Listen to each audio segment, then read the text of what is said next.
Imagine you're a king in the heart of ancient Persia, the empire stretching from the Nile to the Indus, a realm built on unyielding law. One false verdict could unravel it all. But what if the very seat of justice became a throne of horror? Welcome back to Portals Through History, where we step through the veils of time to uncover the brutal truths that shaped civilizations.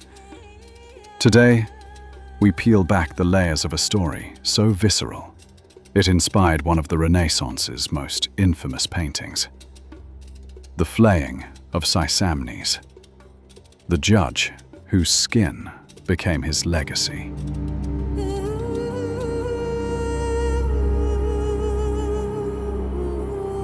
It's the late 6th century BCE, under the reign of Cambyses II, son of Cyrus the Great, the very king who conquered Egypt in a blaze of ambition. Persia isn't just an empire of gold and immortals. It's a machine of meticulous order.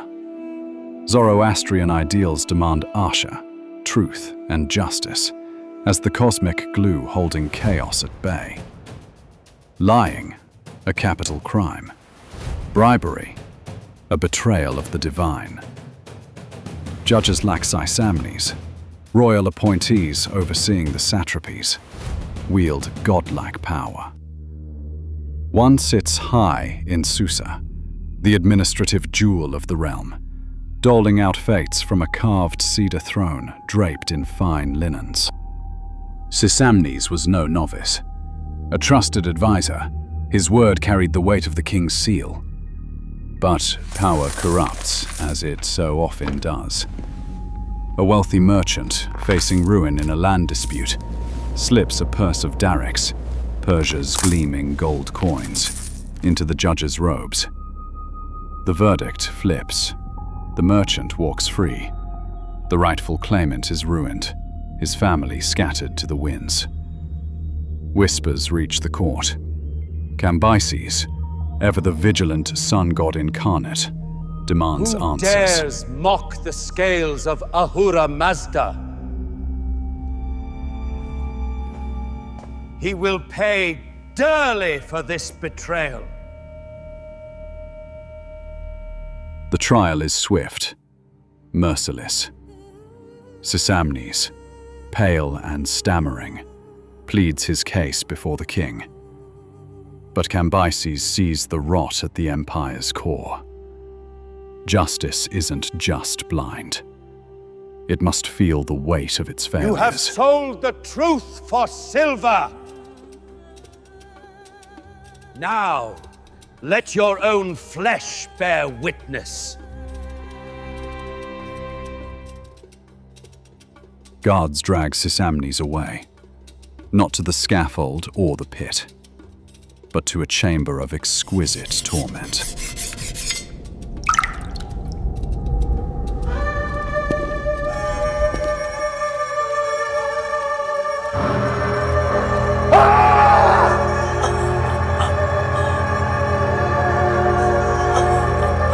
They start with the throat, a shallow slit, just enough to silence his cries without spilling life too soon.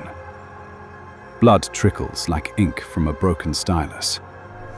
Then, the flaying begins. Not in hasty rage, but with the precision of a royal tanner. Knives glide along the contours of muscle and sinew, peeling back the skin in broad, quivering sheets, from scalp to soles, face to fingers. Sisamnes writhes, his body a map of agony, nerves firing like stars in a dying sky. Hours stretch into eternity.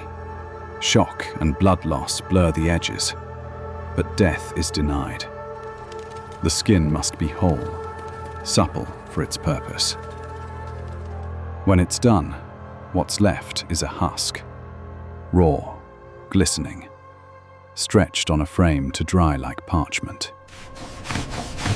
The executioners work through the night, salting and tanning it with rare herbs, transforming horror into hide.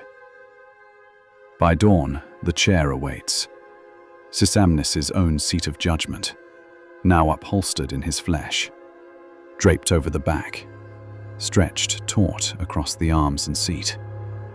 A macabre cushion that still bears the faint ridges of veins and the ghost of a face. But Cambyses isn't finished. He summons Otanes, Sisamnes' young son, a promising scholar, untainted by his father's greed. "Rise," the king commands, "and take your father's place."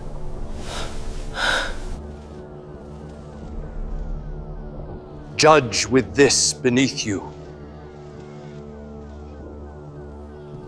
Otanes, eyes wide with revulsion, ascends the throne.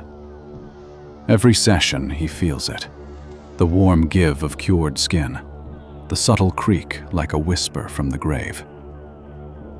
"Remember," Cambyses warns, "the Empire's law is woven from the honest thread of men. Let this be your reminder. Otanes serves loyally, but the chair haunts him, a portal to paternal shame." If this tale left you chilled, hit that like button and subscribe to Portals Through History for more dives into the dark underbelly of the past. Drop in the comments, what's the wildest ancient punishment you've heard of? Next time, we might uncover another forgotten horror. Until then, remember, history judges us all.